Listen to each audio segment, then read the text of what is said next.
According to his new book, investigative journalist Peter Schweizer reports that thousands of Chinese nationals are trained every year at U.S. flight schools before returning to China to serve in the regime's military.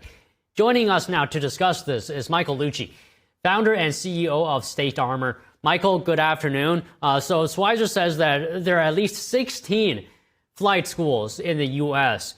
that do this. What do you think about the situation? Don, this is insane. We are defining insanity here. We have flight schools that are training the United States Air Force on the front door, and in the back door, they're training China's military. So they're actually training pilots from both sides who might one day see each other in the air in combat, life or death situation. This should be an absolute non-starter. The United States Air Force should come out today and say, if you are training our pilots, you cannot train pilots for the Chinese Communist Party. Anyone training pilots for the Chinese Communist Party should lose all business with the United States Air Force today. And Michael, here's the kicker. Some of these are taxpayer-funded airports in California and Arizona where these Chinese nationals are trained. It's really unbelievable. So the American taxpayer is funding the airports, funding the training centers. China's military is taking advantage of it. And you just mentioned Phoenix, Arizona, where it's called AeroGuard is the flight training program there. This is right next to Luke Air Force Base. That's where we train more F-35 fighter pilots than anywhere else in the world. So Luke Air Force Base is training our most sophisticated pilots on one side of Phoenix. On the other side of Phoenix, you have this company training Chinese Communist Party pilots that will go into their Air Force, into their commercial airlines, but that's going to be one and the same. We need to stop allowing them to exploit our openness, stop allowing our openness and our strength to be sapped by the Chinese Communist Party to turn into their advantage. Okay, Michael, can you paint us a real-world picture of the actual on-the-ground impacts? What are the national security implications of training thousands of future Chinese pilots?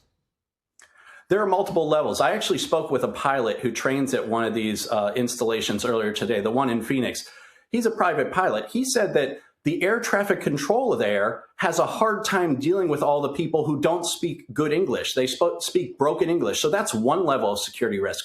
But then the most obvious is these pilots can then fly over near Luke Air Force Base, surveil assets that are extremely important there. We've caught them doing this in multiple places around the country. They're doing this at Whiteman Air Force Base. They're doing this at Barksdale Air Force Base.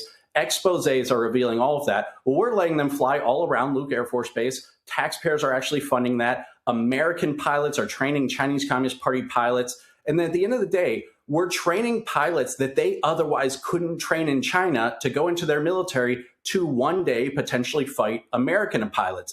We need to talk about how this is borderline treason to train the military that is geared towards killing our military. You know, Michael, I would argue there's actually something even worse than what you just described, believe it or not. Let me tell you, there's concern that Western-trained surgeons as well return to China and then carry out the forced organ harvesting, live sometimes, of prisoners of conscience. How do we prevent this? Because, you know, institutions may actually be unintentionally enabling human rights atrocities in China. Yeah, I've heard about this. I've actually heard about this in Arizona as well, but other states around the country, because states are passing legislation to prohibit health insurance plans from reimbursing for organ transplants that occur in China. But we need a lot more than that. The federal government needs to start sanctioning those entities in China and any individuals involved with those entities in China where we know the organ transplants, the forced organ transplants are occurring. Those are often associated with the Chinese military itself. These are often military hospitals that are carrying out these human rights abuses.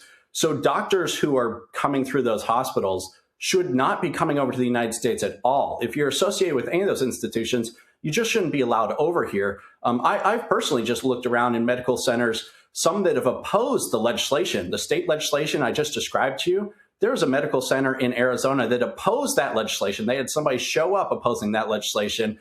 We looked on their website, they had doctors that trained in the Chinese military. So it's really absurd that the Chinese military is getting a vote in our democracy, is getting training in our flight schools, is getting to sap intelligence and expertise from our universities. They're compromising us and getting us all dirtied up in their ways while sapping our strength to build up their own strength. So what is China's end game here? What's the broader strategy? You know, whether we're talking about leveraging student visas, research partnerships, exchange programs, what is it trying to do? They build their strength off of our strength, and then they sow chaos, they sow poison in the United States. A couple easy examples. They obviously sow fentanyl in the United States. It's the #1 cause of death of military-aged men in the United States. So they're intentionally killing American men of fighting age. They're the #1 cause of that in the United States. So they're sowing chaos. They're sowing poison. They go onto our campuses. They're Chinese Communist Party agents who fund radicalism on campus, whether it's communist radicalism, Islamic radicalism. They'll sow any chaos that they can. But at the same time, they're tapping into the strengths of our society to pull the best parts out and bring it back to China, often by theft, but sometimes just by legitimate training. Whichever it is, no training, no value, no expertise should ever go from the United States to the Chinese military. Right now, it's happening in all kinds of ways. We need to cut it off in all those ways. Okay, I'll just end with this. How do we cut it off? How do we stop it? We need to get really serious about counterintelligence at both the state and the federal level. We shouldn't be allowing anyone into our universities, into our training programs that have any association with Chinese intelligence or military. So to start, the FAA should work with the DHS to just ban the training of foreign adversary nationals in our flight schools altogether. End that. The United States Air Force should say, we're not partnering with you if you're training the Chinese military.